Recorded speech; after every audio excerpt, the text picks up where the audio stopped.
Saludarlos, pues ya aquí preparándonos para la clase.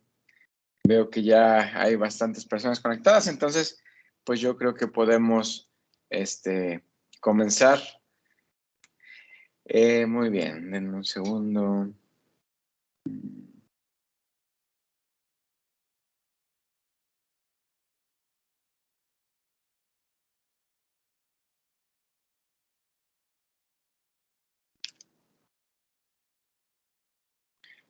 ¿Me pueden ayudar y decirme si ven la presentación? Sí, ya se ve, doctor. Perfecto, bueno. Vamos a empezar con la presentación. Pues un gusto estar aquí con ustedes el día de hoy. En el temario hay dos clases que se parecen un poquito. Una la da el doctor Pedro Cortés, que también habla de trauma, y esta que está un poquito más enfocada en hemorragias por trauma. Normalmente, en los cursos que se han llevado todos estos años, el doctor Pedro daba la primera parte y ya después seguía su servidor, pero creo que aquí está el temario modificado y esta es la segunda clase. No les ha dado el doctor Pedro la clase de trauma, ¿verdad?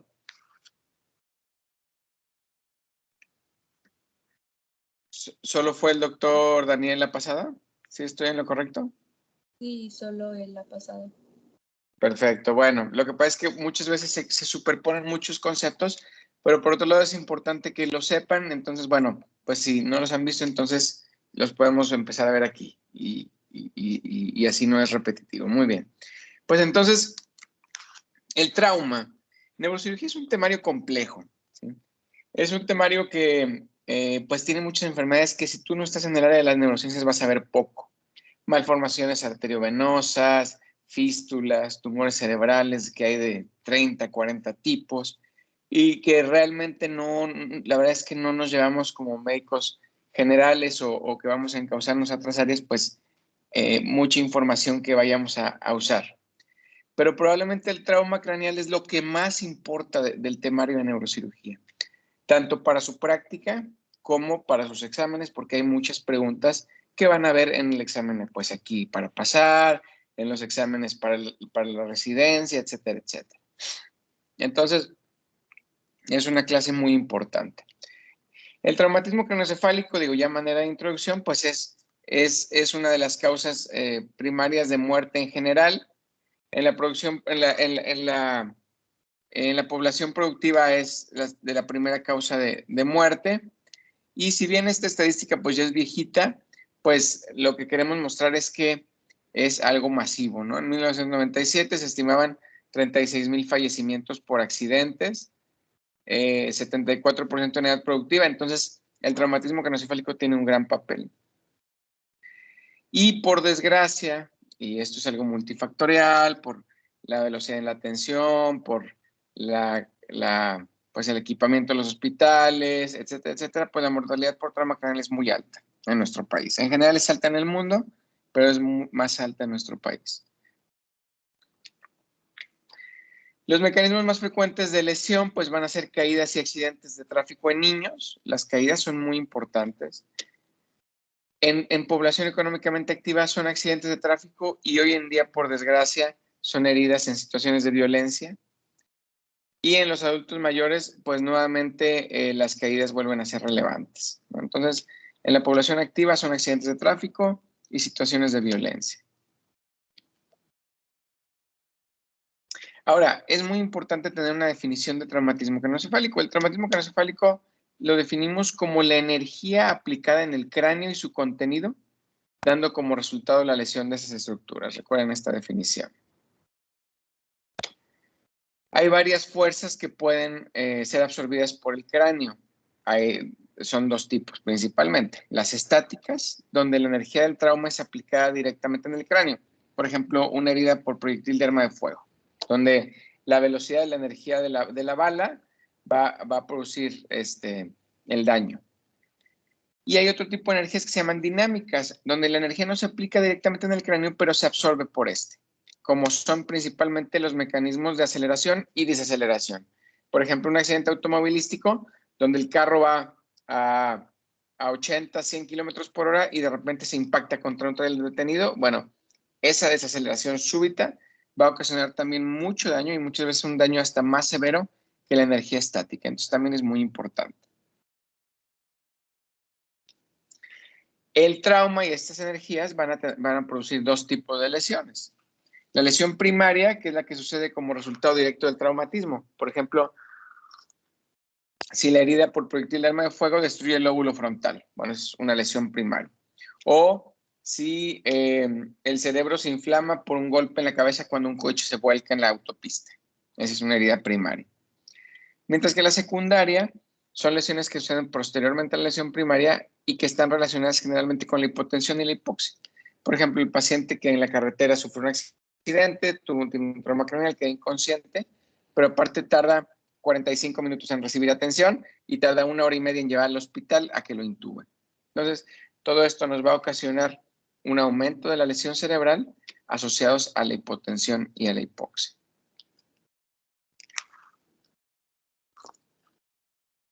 Bueno, realmente no es el objetivo de esta sesión ver tanto su manejo, ¿verdad? Pero bueno, es un manejo bastante amplio que tiene que ver desde control de los líquidos, los electrolitos, la analgesia, muchas veces anticonvulsivos, muchas cosas. Y lo único que es muy importante recalcarles y que se lleven también de esta sesión es que hoy en día los esteroides no tienen lugar en el trauma, ¿no? Este es como un pequeño extra a la clase, pero es muy importante. Van a ver que en muchos lugares, yo cuando era interno en el IMSS, llegaba el paciente con trauma y lo primero que hacía era ponerle Dexa 8 cada 8, ¿no? Hoy en día los esteroides no tienen lugar aquí en el trauma. Y bueno, para evaluar el trauma vamos a tener 3 tipos de estudios, ¿no? Las radiografías simples, la tomografía computada y la resonancia magnética. Es muy importante recordar que hoy en día el estudio, pues que todavía se utiliza como el gold estándar para evaluar trauma, es la tomografía computada de cráneo, ¿sí? Yo llevo ya 10 años como neurocirujano. Todavía en mis tiempos llegaba el niño con trauma, llegaba el niño que se cayó en la primaria, cuando éramos internos, los primeros años, y ¿qué le hacían en urgencias? Pues unas placas, unas radiografías simples, y si el niño estaba bien, pues ya, lo mandabas a casa, lo dejabas un ratito en observación, ¿no? O peor aún, me tocó ver algún accidente automovilístico, un golpe, el niño impactó la cabeza con el parabrisas, y le hacían radiografías y lo dejaban en observación, ¿no? Hoy en día, la verdad es que las radiografías no tienen un lugar. Si tú hablas con un neurocirujano que tiene 30, 40 años, te van a decir, sí, la radiografía, y te ven hasta tumores, y en la radiografía de tu columna, y te dicen que si esto es un meningioma. Pero la realidad es que hoy en día la radiografía es muy inespecífica, y teniendo a la mano herramientas como la tomografía, que te va a dar una certeza diagnóstica, pues es completamente fuera de lugar. Es que mi recomendación es, si tienen la más mínima duda de cómo está el paciente, háganle una tomografía y no se van a arrepentir.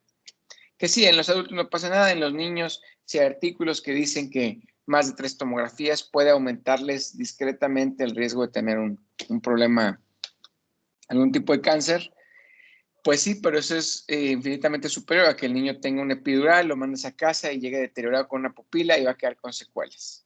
Entonces, hoy en día es el gold estándar y debe ser usado siempre que se tenga la mínima sospecha de que el paciente tiene un problema. Y definitivamente la resonancia magnética, que nos da mucha más información, sobre todo del parénquima cerebral. Sin embargo, hoy en día la desventaja es que no hay en todos lados y toma un tiempo de adquisición prolongado. Sin embargo, probablemente eso de aquí a que ustedes sean especialistas va a cambiar. Siempre en esta plática yo les digo que cuando yo era interno, una tomografía tomaba 20 a 25 minutos. En el hospital donde yo estaba, tenían que bajar el paciente, sedarlo, porque eran perdido 20 minutos en el tomógrafo. Hoy en día toman 20 segundos. Entonces, probablemente en 5 o 10 años, la resonancia va a sustituir la tomografía, probablemente va a ser un estudio de 1 minuto de duración, y en ese momento la tomografía va a dejar de ser relevante, porque la información que te da la resonancia de cualquier aspecto es muchísimo más grande. Hoy en día las resonancias para protocolos de infarto cerebral pues ya son de 7 minutos, entonces ahí va evolucionando el tiempo. Pero bueno, hoy en día, estudio de elección, tomografía computada de cráneo. Y otra cosa muy importante es que el trauma craneal se tiene que valorar de manera conjunta. Por ejemplo, si nos llega un paciente con con un tumor cerebral, tiene cefalea, tiene debilidad de un brazo, le hace una resonancia y ahí ves el tumor. Bueno, en la resonancia tú vas a ver la mayor parte de los parámetros que necesitas para decidir tomar decisiones respecto al paciente, ¿sí? O sea, la clínica es importante, pero la resonancia te da un grado de información pues severo de si es quirúrgico, de si no es quirúrgico, qué déficits vas a tener en el posoperatorio, cuál es el riesgo, etcétera, etcétera. Sin embargo, en el trauma, lo diferente es que tú puedes ver un paciente completamente asintomático con un epidural grande. O tú puedes ver un paciente en coma con un ataque normal. Entonces, tú necesitas los dos parámetros para poder establecer criterios acerca de qué va a hacer con tu paciente. Y para estandarizar en la parte clínica, pues se optó desde hace muchos años por usar una escala que fuera reproducible. O sea, que tanto un interno como un pasante, como un residente, como un médico no experto en el área de las neurociencias, te pueda dar un valor relativamente aceptable. Entonces, por eso es que la escala de coma de Glasgow sigue siendo muy usada y sigue siendo el gold estándar para relacionarlo con la tomografía. Entonces, el trauma craneoencefálico en realidad su clasificación es clínica. Leve, con un Glasgow de 14-15, moderado de 9 a 13 y severo de menos de 9. O sea, de 3 a 8. Recordando que el severo es un paciente con Glasgow debajo de 8, es un paciente que requiere control de la vía aérea inmediato. Llega a urgencias y lo primero que va a hacer antes de tomografía, antes de todo, ¿cuánto tiene Glasgow? Tiene 7, hay que intubar. Ya después vas a ver qué es lo que va a necesitar ese paciente, ¿sí? Entonces, el concepto que deben de llevarse a esta diapositiva es que el trauma tiene que valorarse de manera mixta y que la escala de Glasgow es lo más importante. Ahora, ¿se la tienen que saber? Bueno, pues tal vez para los exámenes de neuro ahorita sí. Sin embargo, esto en 3 meses ya se les olvidó, es normal. Hoy en día, pues sacan su tablita y lo evalúan en urgencias. Lo que sí es importante es que recuerden que el leve es de 14-15, el moderado de 9 a 13 y el severo de 3 a 8. Vamos a entrar ahora sí a ver algunas de las lesiones que podemos encontrar y que tienen que ver con esta clase. Normalmente en el salón de clases, pues lo hacemos muy interactivo. Siempre aquí preguntamos a alguien, tomamos algunas opiniones. Por desgracia es que aquí no es más complicado. Entonces, pues es simplemente una clase. El neumoencéfalo, como lo dice el título de la diapositiva, son estas pequeñas zonas oscuras que se ven dentro de la tomografía. Si pueden ver ahí mi cursor. Esta es una tomografía con un neumoencéfalo masivo. Normalmente lo que ves es una pequeña burbujita de aire en los valles silvianos, en las histeras interpediculares. Entonces, lo normal es que sea algo muy discreto, ¿sí? Y se refiere a... Yo te dije, voy a desayunar contigo. Y ni me dijiste nada. Si yo no te mando... Si quien tiene su micro... Gracias, ya lo apagaron. Bueno, este neumoencéfalo, pues general, ¿qué es lo que nos va a traducir y lo más importante que ustedes se deben de llevar? Que el neumoencéfalo, cuando tienes un paciente, tienes un paciente que se cayó del techo de una casa, llega, el paciente está muy bien, tiene un poquito de dolor de cabeza y le haces una tomografía porque fue una caída de una altura considerable y le ves una pequeña burbuja de neumoencéfalo. Bueno, lo importante aquí es que tienes que buscar fracturas en el piso de la base de cráneo. En la base de cráneo, perdón. ¿Por qué? Porque cuando hay una fractura en la base, el aire tiende a entrar en el cráneo y a subir. Entonces se queda entrampado en alguna parte de todo el contenido intracraneal. Ese es el mecanismo por el cual observamos el neumoencéfalo. Y es muy importante porque, bueno, generalmente no le da mayor repercusión a los pacientes, pero te puede hablar de que el paciente tiene esta patología y tienes que revisarlo con conciencia buscando principalmente fístulas del líquido cefalorraquídeo o nervios craneales afectados, que es importante detectarlos y ver si pueden tener algún tratamiento.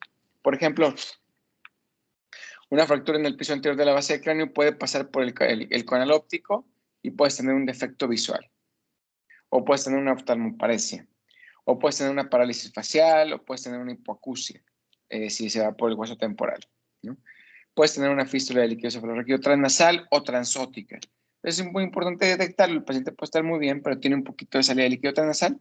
Bueno, se tiene que internar, tienes que ponerle un drenaje lumbar, para que eso no se vaya a convertir en una neuroinfección. Este es un neumoencéfalo masivo, normalmente son más discretos, pero bueno, así ustedes lo pueden conocer y familiarizarse un poquito más fácil. Las fracturas no nada más pueden estar en la base del cráneo, también pueden estar en la calota, de hecho es lo más común. Y como les digo, pues las radiografías son completamente inespecíficas.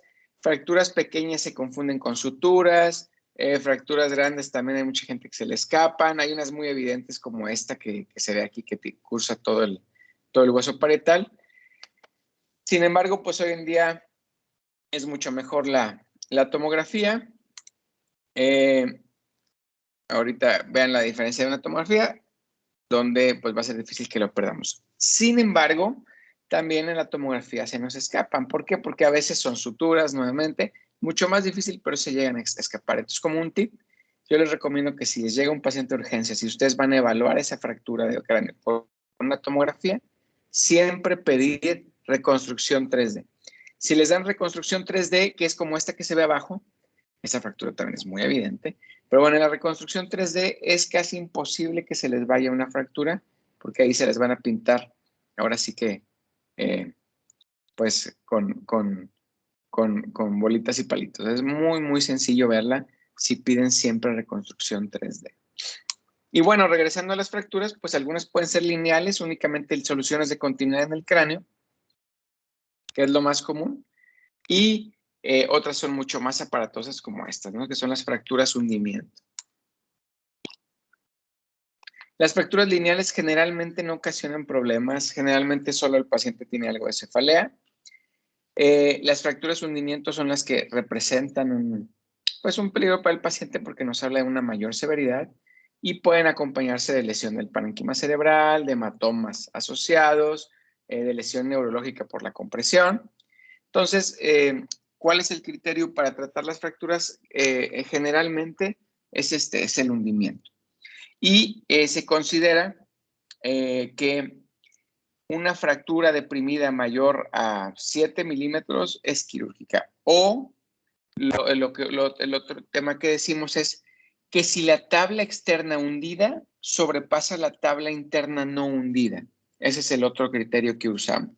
Lo que pasa es que en estas fotos que les traigo de fracturas, las dos tablas están hundidas, ¿no? Entonces, por ejemplo, en esta, si ustedes ven mi mouse, pues sería que esta tabla, la tabla externa hundida, no sobrepasara la tabla interna no hundida. Pero bueno, aquí las dos están hundidas, es francamente quirúrgica. En esta también las dos están hundidas, entonces son francamente quirúrgicas. Y la tomografía es muy importante, aunque aquí no les muestro la parte de hueso, porque como les dije, muchas veces estas fracturas se acompañan de hematomas. Entonces hay que saber si no me vas a reducir la fractura, o si también tienes que drenar el hematoma que tenga el paciente. Muy bien, pues ya entrando, esas son dos lesiones muy básicas, que siempre hay que tener un cierto conocimiento, pero ya vamos a entrar al objetivo principal o al tema principal, que son lesiones hemorrágicas asociadas al trauma. Y bueno, la primera que vamos a ver es la contusión. Ojo, aquí se hacen muchas confusiones con los términos clínicos, la contusión cerebral, la concusión, la famosa concussion que le dicen en el fútbol americano y ahora en el fútbol, soccer. Pero bueno, radiológicamente hay un término que es la contusión. Y eso se refiere a lesiones por extravasación eritrocitaria por una pequeña laceración venosa parenquimatosa. Son menores de 12 Cs de volumen y por lo general la pía madre está intacta. Yo les digo que son como equimosis en la corteza, en el cerebro. En el cerebro. ¿Por qué? Porque además no son solo superficiales, pueden ser profundas. ¿Sí? Entonces el concepto o lo más importante que se tienen que llevar de esta diapositiva es el diámetro, menores de 2 centímetros cúbicos de volumen. Y ojo, lo que yo les digo es muy importante. Una contusión puede parecer algo muy inocente, pero si es profunda, si está en el tálamo, si está en los ganglios de la base, eso es, si está en el mesencéfalo, es suficiente para que el paciente esté en coma. Mientras si es cortical, frontal, temporal, no pasa nada. O si es temporal, puede estar afásico el paciente. Entonces, aunque es una lesión muy pequeña, es una lesión que no requiere o no podemos tratarla de ninguna manera, puede neurológicamente dar un déficit muy importante. Esa es una tomografía donde se ven estas zonas pequeñas, menores de 2 centímetros cúbicos de volumen, que son contusiones cerebrales. Estos son los plexos. Entonces, aquí vemos unas superficiales en el lóbulo frontal, que probablemente estas le están dándoles sintomatología mínima al paciente. Estos pacientes que tienen muchas, generalmente únicamente están frontalizados, pero estas profundas, por ejemplo, esta que está cerca del brazo posterior de la cápsula interna y por ahí por el tálamo, es suficiente para que el paciente tenga un síndrome talámico muy severo o esté hemiparético o hemipléjico. ¿Sí? Entonces, pues a veces pueden ser muy importantes. Y segundo, que cuando son profundas, generalmente obedecen a mecanismos de aceleración y desaceleración. Esa es la única manera en la cual la onda o la energía cinética llegue hasta lo más profundo del cerebro. Entonces también nos habla de que el mecanismo del trauma fue bastante severo. Como les dije, no tienen tratamiento, hay que dejar que se reabsorban solitas y que pues el cerebro recobre cierta función en esa zona, ¿no?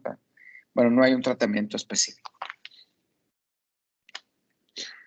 La siguiente lesión hemorrágica que vamos a ver, pues es propiamente ya el hematoma epidural. Este sí es la más importante definitivamente. Ya en la práctica van a ver que es variable. Normalmente se dice que el hematoma epidural es arterial y el subdural es venoso. Para los exámenes sí, así tienen que aprenderlo. En la práctica a veces ves hematomas epidurales venosos, sobre todo en los niños. Pero bueno, definitivamente la causa más frecuente es ruptura de la arteria meningia media. Esa es la que más comúnmente te da hematomas epidurales. Está muy asociada a fracturas de cráneo, 75 a 90% de los casos. ¿Por qué? Porque la meningia media va pegada a la escama del temporal. Entonces, para que la meningia media se rompa, generalmente se fractura el hueso y eso desgarra la arteria. Una arteria muy grande que lleva mucha presión y eso origina los hematomas. Entonces, por eso es que están tan asociados a fracturas de cráneo y casi siempre es en la región temporal donde va la arteria meningia media. Es una colección de sangre de origen arterial entre el hueso y la dura madre. Y la consideramos como la urgencia más urgente en neurotrauma porque si el paciente se opera de manera temprana, aunque tenga cierta gravedad, por lo regular les va muy bien y sin secuelas. Sin embargo, es clásico que el paciente llega rápido a urgencias, trae un epidural pequeñito, lo dejas en observación, pero por la presión de la meningia media, de repente en media hora se te deteriora y pasas corriendo al quirófano. Así son los hematomas epidurales y obedecen al mecanismo de sangrado. El tratamiento por lo regular es quirúrgico. Realmente no es necesario que se sepan los criterios, que si el grosor del hematoma, que es el desplazamiento de la línea media, pues eso ya es un poquito más del especialista, pero pues esto es lo que tienen que saber. Su pronóstico es muy bueno. Y lo que puede ensombrecer el pronóstico pues es retrasar el tratamiento porque eleva la mortalidad de una manera importante. Este es el hematoma epidural. También la imagen de tomografía es muy clásica, ¿verdad? Es una imagen de lente, siempre se me confunde esto, cóncavo convexo, la otra vez me corrigieron. O también les digo, para que no nos olvidemos, una imagen en fútbol de balón americano, ¿no? Mientras que el subdural se ve como semiluna, bueno, este se tiende a ver redondito por los dos lados. Se hace mucho énfasis también en esta imagen, pero la realidad es que en la práctica muchas veces son pequeños y a veces es difícil saber si es epidural o subdural con la misma tomografía. Sin embargo, bueno, hay que recordar este conocimiento. Y la sangre entonces está sobre la dura madre. Para operarlos, aquí levantamos la ventana de hueso y ahí va a estar el hematoma. Así, quitas el hueso y así está el coágulo organizado. Quitas el coágulo, buscas el vaso sangrante, lo coagulas, lavas y se acabó. Puedes poner tu huesito nuevamente. El principal diagnóstico diferencial es con el hematoma subdural agudo. El hematoma subdural agudo es un poquito menos frecuente, ocupa de un 10 a 15% de las lesiones asociadas a trauma craneal. Generalmente se acompaña de lesión parenquimatosa, o sea, es más severo. Y esto va a influir en el resultado del pronóstico. Entonces, sí, definitivamente es mejor tener un epidural que un subdural. Hablando del subdural agudo, el subdural tiene una clasificación por tiempos, que es agudo de 0 a 3 días, subagudo de 3 a 20 días y hay uno que se llama crónico. Bueno, aquí en esta clase estamos hablando del hematoma subdural agudo, el que el paciente se cayó en la mañana y llega ahorita a urgencia, se cayó anoche y llega a urgencia. Ese es el subdural agudo. El epidural se considera arterial y el subdural generalmente es venoso por venas puente. Yo tardé mucho en entender el concepto de venas puente.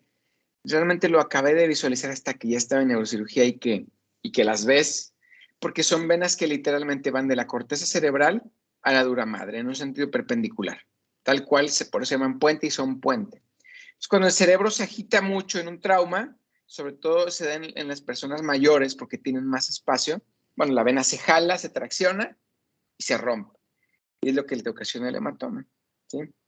Sin embargo, también puede haber hematomas por sangrado de vasos arteriales corticales. Para sus exámenes deben decir que es por venas puente, pero pues como les digo, aquí es un poquito variable. Aquí es una imagen de resonancia, pero definitivamente el TAC sigue siendo elección, porque en urgencias, por lo que ya platicamos, pero es una colección en semiluna, ¿sí? Y aquí es concavidad, ¿no? Me regreso. Y como les digo, a veces en la práctica es un poquito distinguirlos y a veces los subagudos también se empiezan a confundir con el parénquima cerebral. Pero también además del hematoma, pues nos ocasiona desplazamiento de estructuras de la línea media, un poco de edema cerebral, entonces al final es fácil hacer el diagnóstico. El tratamiento es quirúrgico. Frecuentemente tenemos que acabar en craniotomía porque el cerebro está inflamado. Ya eso se valora mucho en base al estado clínico del paciente. Aquí hay que quitar el hueso, abrir la dura madre y ahí va a estar el coágulo, drenarlo y después buscar el punto sangrante. Este es un ejemplo, la imagen en semiluna del lado derecho, que sigue la forma del hueso. Ese es un hematoma subdural clásico, ¿no? Y aparte este paciente tiene una contusioncita occipital. Entonces casi siempre estos pacientes, bueno, tienen criterios nuevamente establecidos, igual el grosor del hematoma, la desviación de las estructuras de la línea media, etcétera, etcétera, que no es importante que ustedes sepan. Pero bueno, lo más importante es que su diagnóstico de diferencial es con el epidural y lo que ahorita ya revisamos. La siguiente lesión hemorrágica es la hemorragia subaracnoidea. ¿Ok? ¿Qué es lo que sangra aquí? Pues es la ruptura traumática de vasos piales. Esos vasitos se rompen en el golpe y empiezan a sangrar al espacio subaracnoideo, o sea, donde está el líquido cefalorraquídeo. ¿Sí? Ojo, esta es una pregunta muy importante de sus exámenes, que el traumatismo craneoencefálico es la principal causa de hemorragia subaracnoidea. Pero si la pregunta dice, ¿cuál es la causa principal? La pregunta frecuentemente dice, principal causa de hemorragia subaracnoidea. Aneurismas, malformaciones, trauma craneal. Bueno, es trauma craneal. Principal causa de hemorragia subaracnoidea no traumática. Bueno, pues aneurismas. Esa es una pregunta que a veces es un poquito engañosa y es muy frecuente en los exámenes.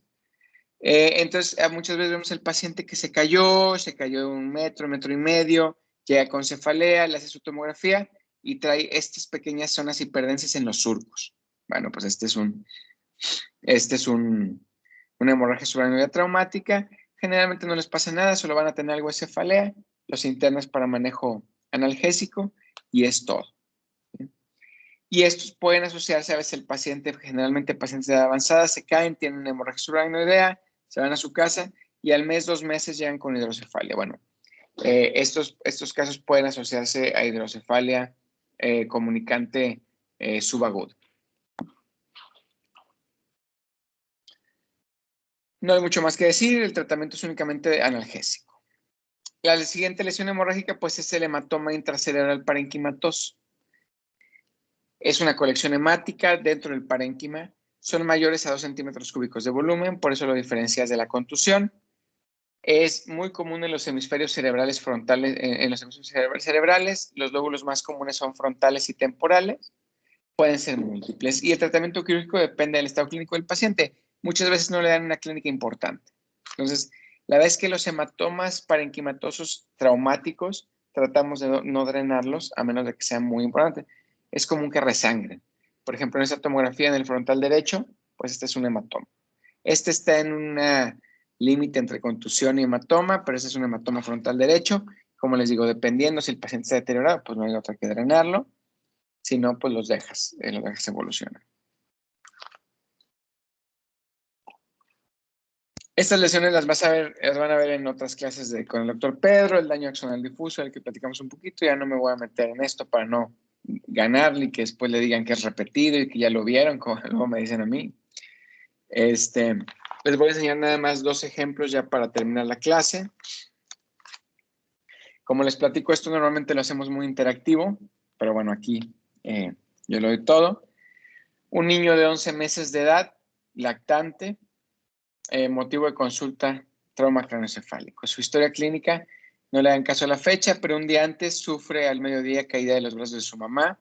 Es común que, sobre todo las mamás primerizas que lo están amamantando, se quedan dormidas en una silla, se les cae el niño. 1 hora después, somnolencia, náusea, vómito. Acuden a una clínica donde refieren al metropolitano y lo dan de alta con diagnóstico de infección gastrointestinal. Eso es otro clásico. Continúa sin mejoría, por lo que al día siguiente va a un hospital y después lo refieren al hospital universitario para un estudio de imagen. A la exploración neurológica, un Glasgow de 12, somnoliento, irritable, llanto inconsolable, pupila izquierda fija de 5 milímetros, derecha de 3 milímetros. El resto se aprecia aparentemente normal. Un Babinski, que en los niños es muchas veces normal. Bueno, esta exploración tiene varios datos importantes. Número 1, pues el Glasgow de 12, no es un niño completamente despierto. Bueno, eso nos habla de un trauma craneal moderado, por definición.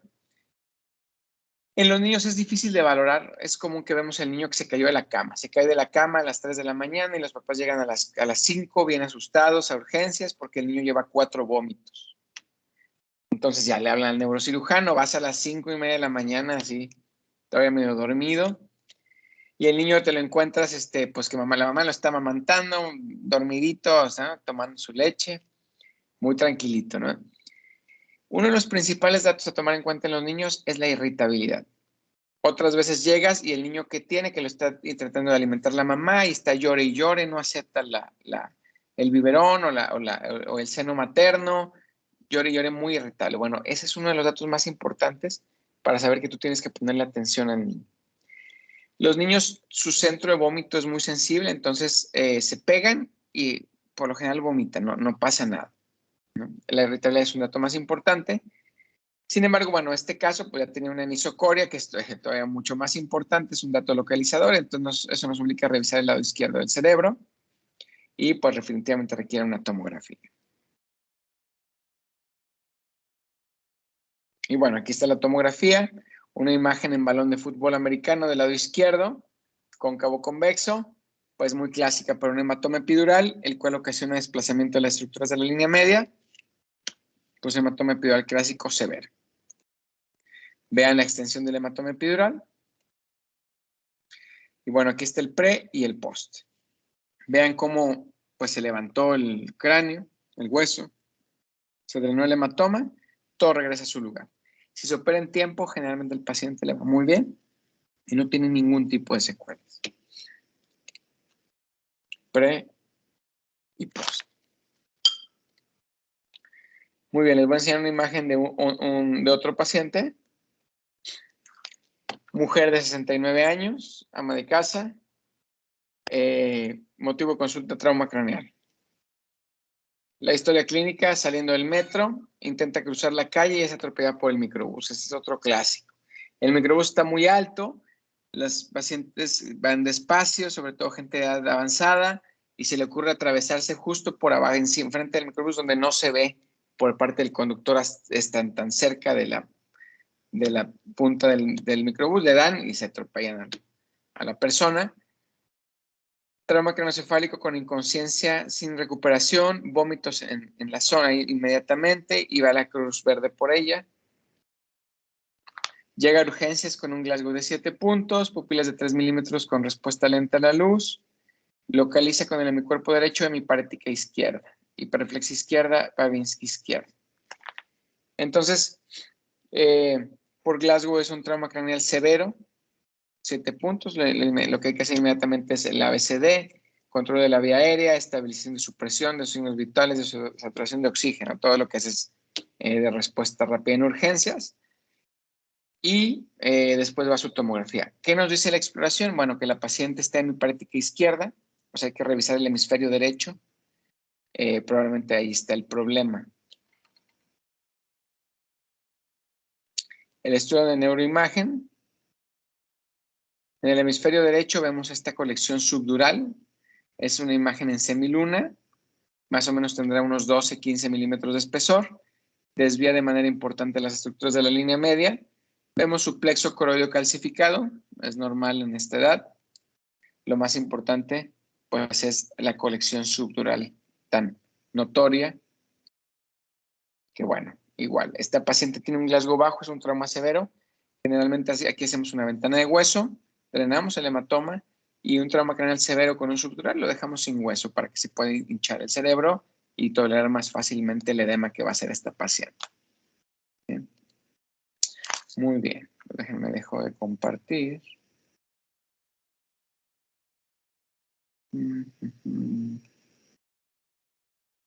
Muy bien. Vamos a dejar de compartir. Muy bien. ¿Me ven en la pantalla? Sí, doctor. Muy bien, pues muchos de estos son conceptos muy básicos, muy importantes para que se lleven para sus exámenes, para su práctica. Les digo, hay otra clase ahí con el doctor Pedro que van a reforzar mucho de esto. No sé si alguien tenga alguna duda o quiera preguntar algo.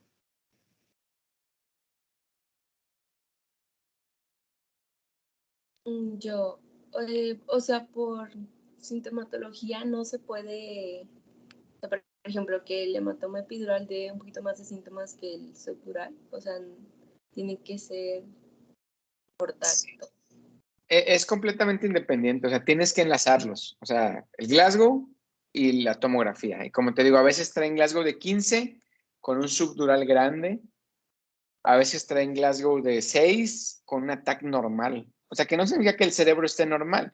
Ese cerebro se va a edematizar de manera severa. O sea, si el Glasgow es bajo, el cerebro se va a hinchar completamente.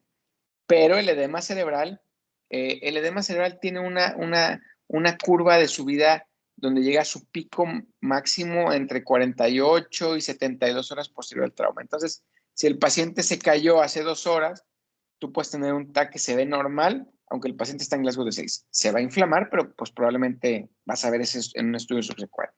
Pero entonces la evaluación inicial tiene que ser escala de Coma Glasgow y tomografía, los juntas y decides. Ojo que el grado de trauma pues se clasifica por el Glasgow. Aunque obviamente si tienes un hematoma subdural gigante, pues, o epidural gigante, pues no es un trauma craneal leve, aunque la clínica diga eso. Dices, o sea, por Glasgow es trauma craneal leve, pero trae un subdural, a veces te dicen, bueno, ya con eso es un trauma craneal severo. Pero bueno, ya son ahí como terminologías. Ok, gracias, doctor. ¿Alguien más que quiera hacer alguna pregunta? Tenemos tiempo. Yo, doctor, tengo una pregunta. A tus órdenes, Oscar. En el tratamiento del hematoma epidural, ¿se vuelve a colocar el hueso al final de la cirugía o también deja que se expanda el cerebro? Miren, en el epidural casi siempre le colocamos el hueso. ¿Cuál es el problema ahí? El problema es si el problema es el Glasgow. Por eso es muy importante la clínica. Si el paciente trae un Glasgow arriba de 11 o sí, hasta 10 pudiera ser, o sea, un trauma craneal moderado, tú asumes que al quitar el hueso, al quitar el hematoma, el paciente va a corregir. Entonces lo que haces es que lo operas, le quitas el hematoma y lo despiertan después de la cirugía. Entonces tú lo puedes ir siguiendo clínicamente. Porque sí hay una posibilidad como quiera que el paciente haga edema cerebral. Pero generalmente le pone su hueso. Pero si el Glasgow es bajo, o sea, si tienes 9, 8, por debajo de 8, obviamente, hay muchas probabilidades de que por la fuerza, por todo el impacto, el paciente vaya a hacer edema cerebral. Entonces, muchas veces decides al paciente sacarlo intubado. Entonces, si lo vas a sacar intubado, pierdes mucho tu capacidad de vigilar el estado clínico, o sea, su condición neurológica asociada al edema. Entonces, si el Glasgow es bajo, a veces deciden de que, pues, si lo vamos a sacar intubado, pues déjalo sin hueso, para que si se hincha, pues tenga espacio, si ese edema tenga espacio. O la otra opción es que le pones su hueso y le pones un monitor de PIC. Tú vas a salir intubado con monitor de PIC. Por 48 horas tú estás viendo la PIC. Oye, la PIC está bien, no se ha elevado. Está en 22, 23, o sea, un edema muy leve, bueno, a las 48 horas le quitas el monitor, lo despiertas y ya, esté bien. Oye, le dejaste su hueso, pero a las 24 horas el monitor de pique está en 30 a 35, no lo puedes controlar. Pues ya sabes que si está inflamado, lo metes a quitarle el hueso y hacer una craniotomía descompresiva. Entonces ahí tienes que jugar mucho con las herramientas que tengas para tomar decisiones. Muchas veces en el hospital universitario, pues hay tantos pacientes, no hay monitores de PIC. A veces los tiempos quirúrgicos son difíciles de conseguir porque está muy saturado el quirófano. Entonces, oye, el paciente tiene un Glasgow de 9, ¿no? Pues quita el hematoma epidural y lo deja sin hueso y a una descompresiva y el paciente pues le debe ir bien. Ok, gracias, doctor. Bueno, pues muy bien. Pues un gusto poder platicar con usted. Ajá. Doctor, Sí, yo tengo una... claro que sí. ¿Cómo es la evaluación de Glasgow en un paciente lactante? Sobre todo en el aspecto del verbal y eso. Es como que me causa un poco de confusión. Claro, no, pues el Glasgow, bueno, lo puse en la diapositiva, pero definitivamente en el lactante el lenguaje no juega, o sea, no juega un papel, o sea, lo tienes que tomar en cuenta como que, o sea, hay quien hace, por ejemplo, hay una escala de Comer-Glasgow modificado para los intubados, donde el lenguaje igual no es valorado. Entonces, puedes usar esa escala para pacientes que están intubados, ¿sí? Donde tú lo que correlacionas es, pues, la respuesta motora que tiene, cierta respuesta a estímulos, ciertas órdenes sencillas, su ocular, y lo dejas como si estuviera intubado. Esa es una opción, ¿no? Ok, gracias. Doctor. Sí.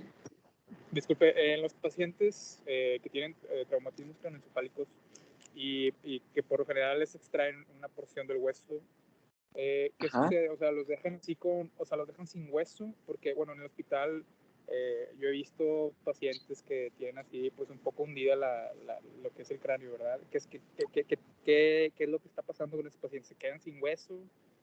¿Además les queda piel? No, o sea, no sé si ya te ha tocado entrar a una de las cirugías ahí con los residentes, pero el scalp es muy grueso. O sea, los planos blandos que están sobre las capas de planos de tejido blando que está sobre la dura madre o sobre el hueso normalmente es bastante gruesa, más de 1 centímetro de espesor generalmente.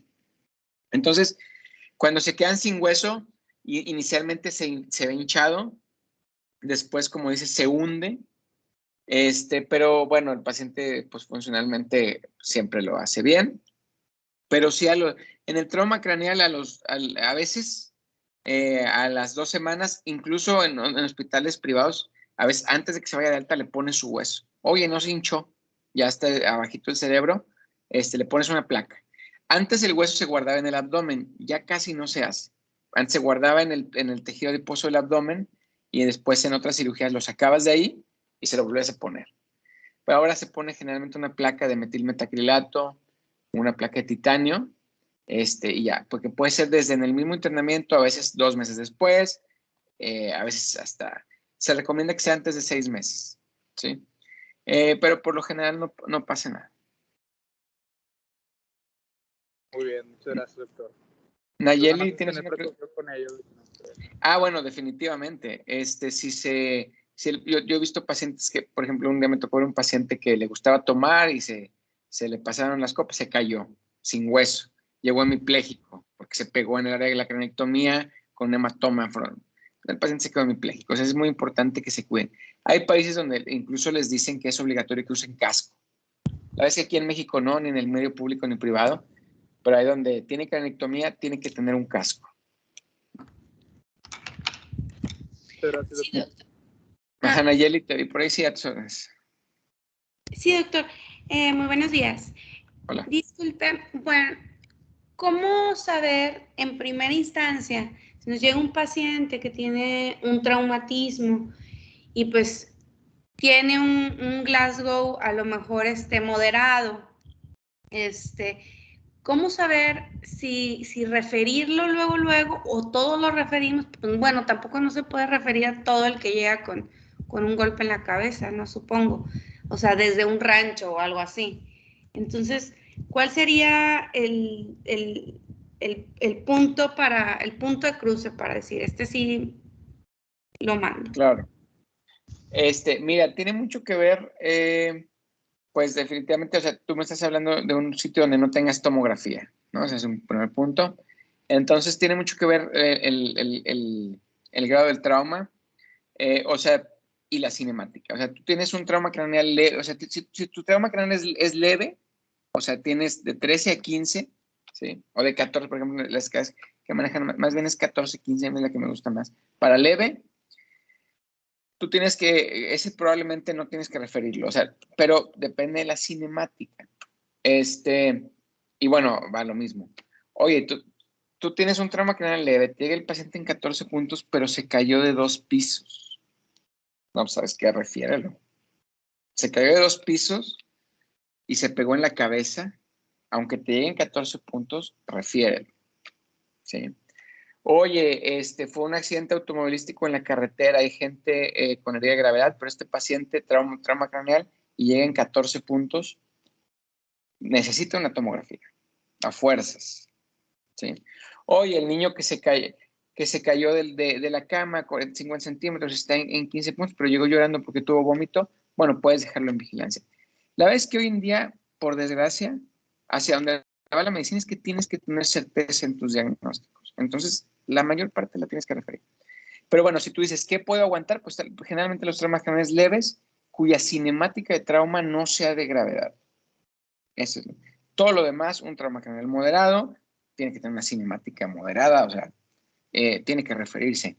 Un trauma craneal moderado con una cinemática leve tiene que referirse. A mí me tocó ver hace como 2, 3 años un paciente, lo vi en el Universitario de Saltillo, fui hasta allá a verlo, que era un muchacho muy triste de 17 años que jugaba en las participaba en shows de fiestas infantiles, entonces era el Spider-Man, era el Hombre Araña, y haciendo una maroma se pegó en el piso, se murió. O sea, una cinemática que no puede sonar tan impresionante como que, oye, estaba en un show infantil, hizo una maroma y se pegó, pues al final el paciente se murió. Entonces, hoy en día, todo lo que tengan duda, refiérelo.